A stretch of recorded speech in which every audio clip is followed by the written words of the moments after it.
चलिए दोस्तों, कैसे हैं आप लोग। आई होप आप लोग बहुत ही अच्छे होंगे। तो देखिए, बात करने वाले हैं आर्टिकल 2। हमने पहले लेक्चर में आपसे बात किए थे आर्टिकल 1 पर, और इस लेक्चर में बात करने वाले हैं बेसिकली आर्टिकल 2 पर। आर्टिकल 2 क्या है? हाँ, वही टॉपिक है जिसकी हम लोगों ने आपसे बात किए थे कि हम टॉपिक पर डिस्कशन करेंगे। लेसन का जो टॉपिक है, हमारे कितने टॉपिक थे? हमारे 395 टॉपिक थे। और लेसन कितने थे? लेसन 22 थे। और वही 22 में जो हमारे टॉपिक समाहित हैं, टॉपिक नंबर 2 की बात करेंगे।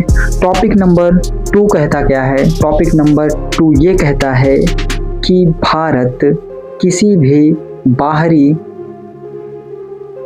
राज्य या जो देश हैं, बाहरी क्षेत्र को अपने देश में मिला सकती है।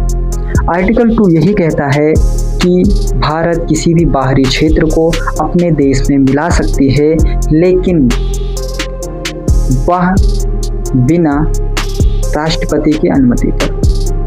कहने का मतलब वो अनुमति ले भी सकते हैं, अगर नहीं भी लेते हैं तो कोई भी प्रॉब्लम्स नहीं है। इसमें राष्ट्रपति हस्तक्षेप नहीं कर सकते हैं। तो आर्टिकल 2 हमारा यही कहता है कि राष्ट्रपति की पूर्व अनुमति से किसी भी बाहरी देश, दैट मीन्स पाकिस्तान, म्यांमार, चीन, भूटान, बांग्लादेश, श्रीलंका, कोई भी क्षेत्र अगर हमारे भारत से मिलना चाहता है तो उसको संसद के द्वारा मिला लिया जाएगा, और इसे राष्ट्रपति से पूछने की ज़रूरत नहीं है। इसका एक आपको मैं एग्जाम्पल दूंगा कि 1974 की बात है।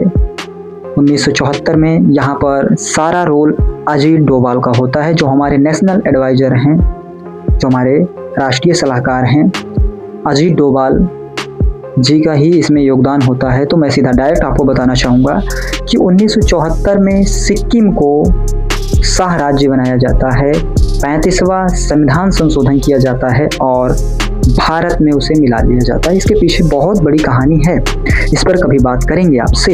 लेकिन अभी जो बात करना है आपसे कि उसको मिला लिया जाता है 35वां संविधान संशोधन के तहत, और ये संविधान संशोधन जो होता है आर्टिकल 2 के काम में समाहित है। राइट, यही होते हैं हमारे उप टॉपिक, यही होते हैं हमारे सब हेडिंग।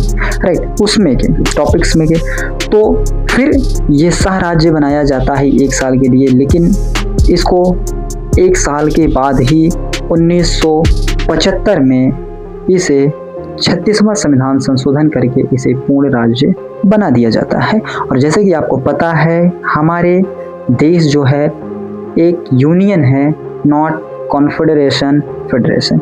हमारा देश यूनियन है, और यूनियन से एक बार मिले तो दोबारा आप इससे अलग नहीं हो सकते। ये हमारी यूनियन की कंडीशन है। तो दोस्तों, यही हमारा आज के लिए इन्फॉर्मेशन रहा आप सबके लिए। हमारा सेकेंड टॉपिक भी आज फिनिश होता है। तो आई होप आपको समझ में आ गया होगा, इसलिए आप मेरे चैनल को सब्सक्राइब कर लो और वीडियो को लाइक कर दो। मिलेंगे नेक्स्ट वीडियो में। जय हिंद दोस्तों।